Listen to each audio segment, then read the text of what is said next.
Property बाजार में निवेश की सटीक सलाह के साथ पेश है आपका पसंदीदा शो प्रॉपर्टी इंडिया। हमारे रियल एस्टेट एक्सपर्ट्स के साथ जानिए कहां आपके बजट में मिल रही है सही प्रॉपर्टी और कहां पर निवेश आपका पैसा कर देगा दुगना। आपके सवालों के जवाबों और रियल एस्टेट की हर बड़ी खबर के साथ मौजूद है हम। नमस्कार, मैं हूं अंजलि स्टार। इसके अलावा अगर आप प्रॉपर्टी पर और ज्यादा जानकारी चाहते हैं तो आप हमारी वेबसाइट ndtv.com/property पर जा सकते हैं। चलिए सबसे पहले एक नजर डाल लेते हैं कि आज क्या क्या है खास। गुड़गांव के हजारों घरों में लोग बिना ऑक्यूपेशन सर्टिफिकेट के रहने पर मजबूर। बिना ओसी के बीमा जैसी सुविधाओं के बिना खतरा मोल रहे हैं निवासी। वो क्या कर सकते हैं आखिर? रिहायश या निवेश के लिए शहर के कौन से इलाके हैं सबसे बेहतर? पाइए अपने सवालों के जवाब। चेन्नई में कई प्रोजेक्ट्स अपनी सुविधाएं बाहर वालों को दे रहे हैं। इससे कॉलोनी के अंदर रहने वालों का फायदा है या नुकसान?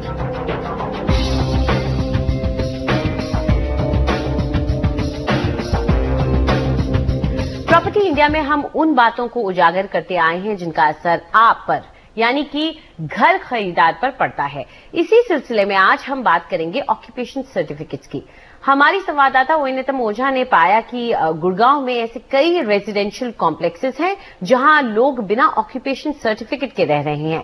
लेकिन क्या ऐसा करना ठीक है और इसके आगे चलकर आपके लिए क्या मायने हो सकते हैं? चलिए जानते हैं।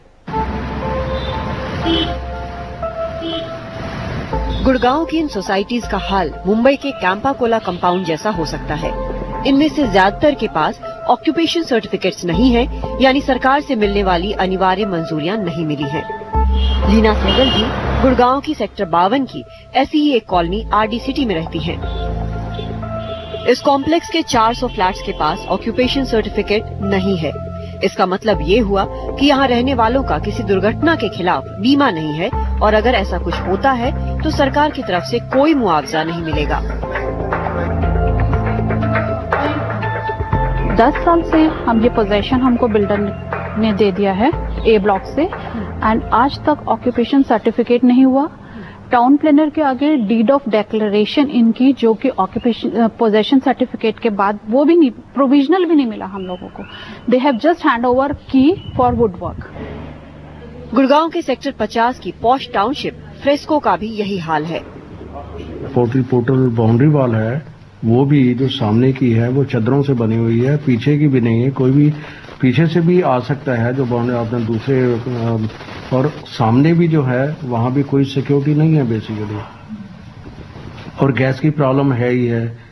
फ्लैट जितने बने हुए हैं, जितने सैंक्शन हुए हैं उससे ज्यादा हैं, और जो ईडब्ल्यूएस हैं वो भी ज्यादा बने हुए हैं।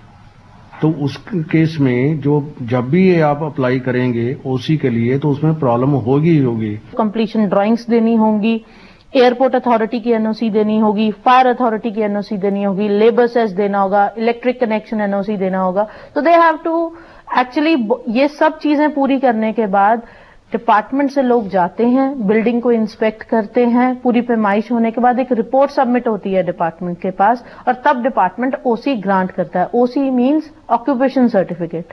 जब तक ओसी नहीं मिला आपकी बिल्डिंग सिर्फ एक अनऑथराइज्ड बिल्डिंग कहलाएगी। आपको इंश्योरेंस की फैसिलिटी नहीं मिलती। आपके पास इंश्योरेंस नहीं है, अगर आपके यहाँ आग लगती है तो आप किसी को भी क्लेम नहीं कर सकते। पिछले 3 साल से गुड़गांव के सेक्टर 30 में बसे इस आलीशान रिहायशी कॉम्प्लेक्स के निवासी ऑक्यूपेशन सर्टिफिकेट के लिए जद्दोजहद कर रहे हैं। Unitech handed us over this complex in 2012 March and we Unitech ने 2012 में एक कॉम्प्लेक्स हमें दे दिया और उसके बाद हम टाउन प्लानर से मिले और बताया कि अभी तक ओसी नहीं मिला है। तो उन्होंने आदेश दिया कि 31 जुलाई 2012 तक ये मिल जाएगा। उसके बाद से अब तक यूनिटेक वालों से भी कई बार मिले लेकिन ओसी हमें नहीं मिला। Despite the fact that we've had a number of meetings with the Unitech people as well as the STP, no occupation certificate has been received for these 4 towers. तो ऐसी हाउसिंग सोसाइटीज में रहने वालों के पास क्या कानूनी विकल्प हैं?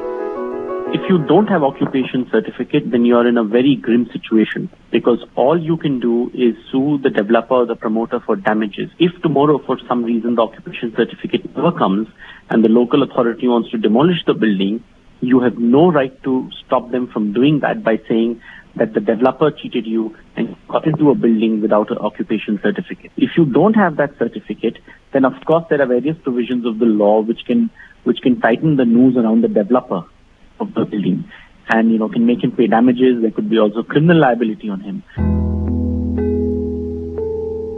हरियाणा के टाउन एंड कंट्री योजना विभाग की राय जानने की हमारी कोशिशें नाकाम रहीं।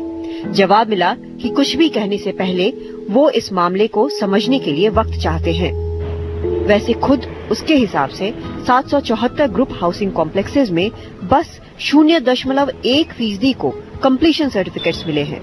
तो क्या कानून बदलने का समय आ गया है? गुड़गांव से ओनिता मोझा, एनडीटीवी।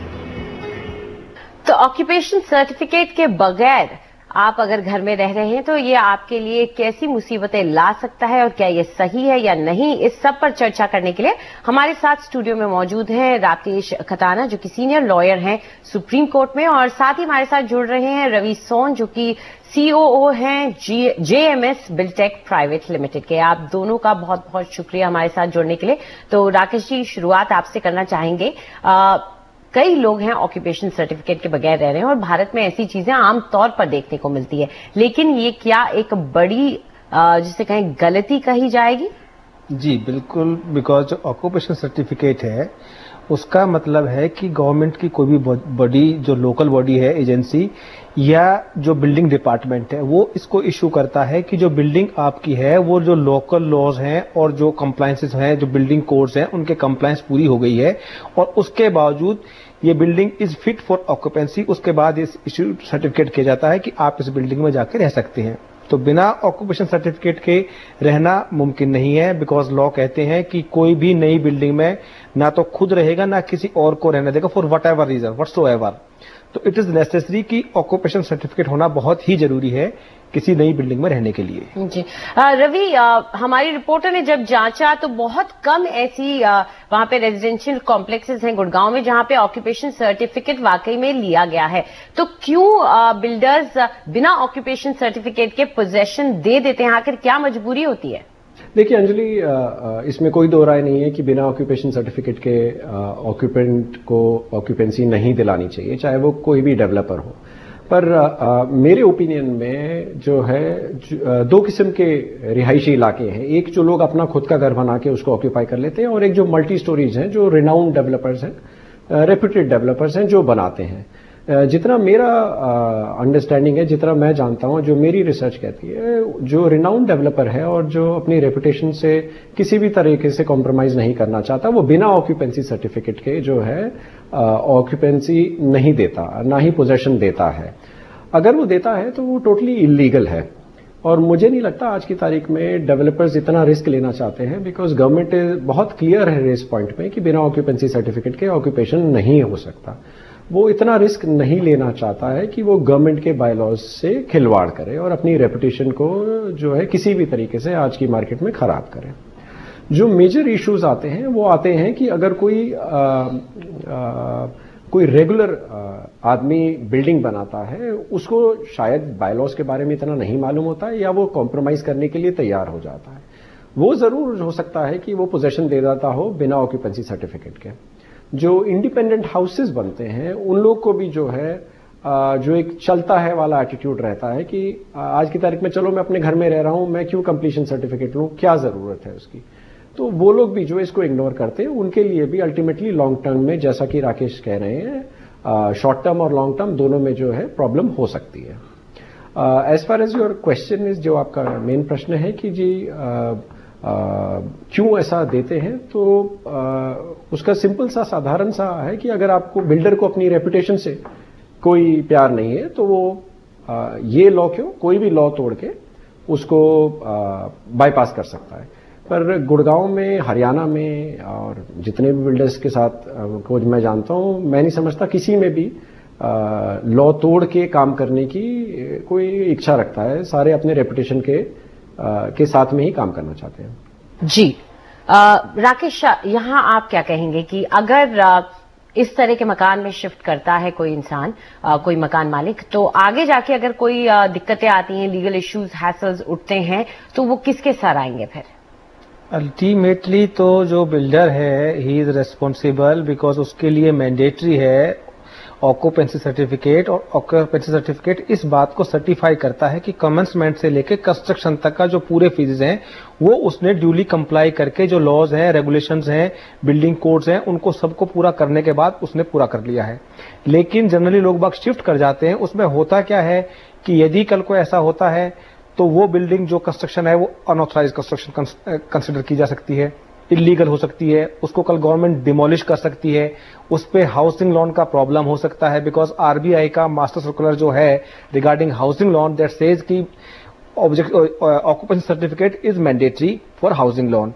प्लस में गवर्नमेंट आपको ना कल को वहां पे सीवरेज का कनेक्शन देगी, ना वाटर कनेक्शन देगी, ना बिजली कनेक्शन देगी, और अल्टीमेटली जो विक्टिम होगा वो बायर होगा, बिकॉज बिल्डर तो अपना पैसा लेके जा चुका होता है।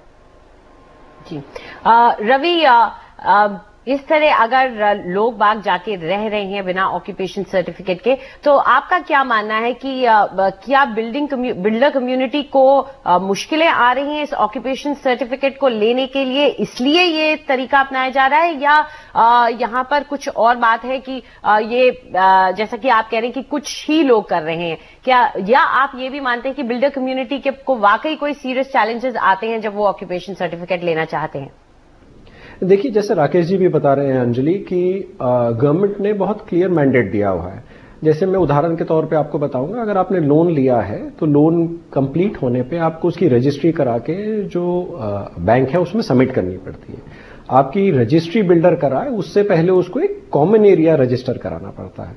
जब उसको कॉमन एरिया रजिस्टर कराना पड़ता है तो ऑक्यूपेंसी सर्टिफिकेट भी उसको दिखाना पड़ता है, उसके अलावा उसके बिना जो है रजिस्ट्री नहीं होती। तो as far as government is concern, उन्होंने तो अपने बायलॉज और अपने लॉज बहुत अच्छे बना रखे हैं और उसको फॉलो डेवलपर को करना भी चाहिए। अगर कोई डेवलपर नहीं फॉलो करता है तो उसके दो रीजन होते हैं, जैसा मैंने पहले भी बोला। एक तो शायद वो इतना साइज में वो बड़ा नहीं है कि उसको बायलॉज के बारे में मालूम हो। दूसरा, एक चलता है वाला एटीट्यूड जो है हमारी इंडस्ट्री में थोड़े टाइम पहले तक के काफी प्रचलित था, जिसमें लोग सोचते थे कुछ नहीं होता यार, चलता है, चलने दो। तो अगर वो उस किस्म का डेवलपर है कि वो सोचता है चलता है यार, बाद में करा लेंगे, अभी तो चलो ऑक्यूपेंसी दे दो ताकि हमारे पास में हमारे पैसे आ जाएं, और जो हमें जो भी वजह से ऑक्यूपेंसी देनी है वो एक समस्या का समाधान हो। पर प्रॉब्लम खाली जो है डेवलपर के बेसिस पे नहीं है, प्रॉब्लम जो है क्लाइंट को भी बहुत होती है। जैसा राकेश जी भी बता रहे थे अंजलि, और आपने भी मेंशन किया कि एक लीगल तरीके से रहने में, क्योंकि प्रॉपर्टी कोई शॉर्ट टर्म इन्वेस्टमेंट नहीं है। आप चाहे अपने घर के लिए ले रहे हो, चाहे वो इन्वेस्टमेंट के लिए ले रहे हो, चाहे वो किराए पे चढ़ाने के लिए ले रहे हो, it is a long term investment. तो बहुत आवश्यक है कि कंप्लीशन सर्टिफिकेट और अन्य जो भी लॉज कवर करते हो प्रॉपर्टी को, उसके अंतर्गत हम सारे कागज जो हैं अपने पास रखें। और अगर कंप्लीशन सर्टिफिकेट की नहीं है तो बिल्डर से डिमांड करें कि जी पहले कंप्लीशन सर्टिफिकेट दीजिए और फिर हम इसको ऑक्यूपाई करेंगे। राकेश, ये बताइए कि जो लोग ऐसे मकानों में रह रहे हैं और उन्हें अब इस बात का ज्ञान है, इस बात का इल्म है, उनको किस तरह से वो आगे बढ़ सकते हैं अपना ऑक्यूपेशन सर्टिफिकेट की मांग करने के लिए? बिल्डर से किस तरह का प्रेशर डाल सकते हैं? प्रेशर तो ये वो जो कंसर्न बॉडी, गवर्नमेंट बॉडीज हैं, उनको अप्रोच कर सकते हैं, उनसे बोल सकते हैं कि ऑक्यूपेशन सर्टिफिकेट नहीं दिया है बिल्डर ने। बिकॉज बिल्डर क्या करते हैं, बेसिकली कोलिजन होता है, अदरवाइज तो कोई बिल्डिंग को ऑक्यूपाई कर नहीं सकता, लेकिन अथॉरिटी के कोलिजन की वजह से कई बार ये कर लेते हैं। और बिल्डर, मुझे लगता है पैसे पहले ही ले लेते हैं, लेकिन उस जो स्टेपलेटेड फीस वगैरह है उनको जमा करने के बजाय उस पैसे को अपने पॉकेट में रख लेते हैं, और टू सेव दैट मनी ये सब कुछ ऐसा करते हैं। तो उसमें ज्यादा मुझे लगता नहीं कि लॉज बहुत स्ट्रांग है, but yes, residents can approach the concern bodies, authorities and say that the occupation certificate is not being delivered and please help us to get it done. जी, यहाँ राकेश एक सवाल और पूछना चाहूंगी। ऐसे हमें कई मेल्स भी आए हैं जिसमें अब बिल्डर फाइनल पोजेशन देने को तैयार हैं, लेकिन वो कह रहे हैं कि हम आपको, आप अपनी लास्ट पेमेंट कर दीजिए, हम आपको जो पोजेशन है वो जब ऑक्यूपेशन सर्टिफिकेट मिलेगा उसके बाद हम आपको वो लेटर दे पाएंगे और ऑक्यूपेशन सर्टिफिकेट दे पाएंगे। ऐसे लोगों को आप क्या एडवाइस देते हैं? क्या वो लास्ट जो पेमेंट होती है उसे कर दे या वो पेमेंट रोक करके कुछ दबाव बनाया जा सकता है? नहीं, देखिए प्रैक्टिकली तो पेमेंट रोकने से थोड़ा दबाव बनता है, लेकिन आइडियल पोजीशन तो ये है कि बिल्डर को अपना जो उनका बिल्डर बायर एग्रीमेंट है उसके हिसाब से काम करना चाहिए। और जिस ढंग से जो स्टेपुलेटेड उनके चार्जेस हैं कि किस स्टेज पे कितना पेमेंट देना है उस हिसाब से चार्जेस लेते हैं वो, और उसके हिसाब से उनको अपना कमिटमेंट्स और प्रॉमिसेस पूरी करनी चाहिए, जो जनरली लोग करते नहीं है। और अगर पेनल्टी का भी मुद्दा हो वहां पे तो रिस्क थोड़ा बढ़ जाता है। जी, बेसिकली क्या होता है कि जो ये बिल्डिंग्स हैं, जो बिल्डर्स जनरली जो स्टेपुलेटेड बिल्डिंग कोड है, जो अप्रूव्ड बिल्डिंग होती है, उससे थोड़ा बहुत डेविएट कर लेते हैं। और इसमें ये होता है गवर्नमेंट बॉडीज को एम्पावर्ड होती है कि 5% 10% का यदि कुछ इस तरह से डेविएशन किया है तो कुछ उसमें पेनल्टी लगा के उसको अप्रूव कर देते हैं। दैट्स द आइडियल पोजीशन कि उस पर चार्जेस वगैरह देके उसको अप्रूव करा लिया जाए। जी बिल्कुल। तो कोशिश यहाँ पर यही होनी चाहिए कि आप अपने बिल्डर से बात करें, उनके साथ एक डायलॉग ओपन करें, उन्हें समझाने की कोशिश करें। अगर थोड़ी बहुत पेनल्टी दे करके मिल सकता है ऑक्यूपेशन सर्टिफिकेट तो आपके लिए यही सही होगा कि आपके हाथ में वो ऑक्यूपेशन सर्टिफिकेट हो इससे पहले कि आप अपने मकान में शिफ्ट करें। आप दोनों इस चर्चा का हिस्सा बने, उसके लिए बहुत बहुत शुक्रिया आपका। Thank you Anjali. वक्त है एक छोटे से ब्रेक का। ब्रेक के बाद प्रॉपर्टी खरीदने और बेचने की आपकी सारी उलझनें हम सुलझाएंगे आपके सवालों के जवाब।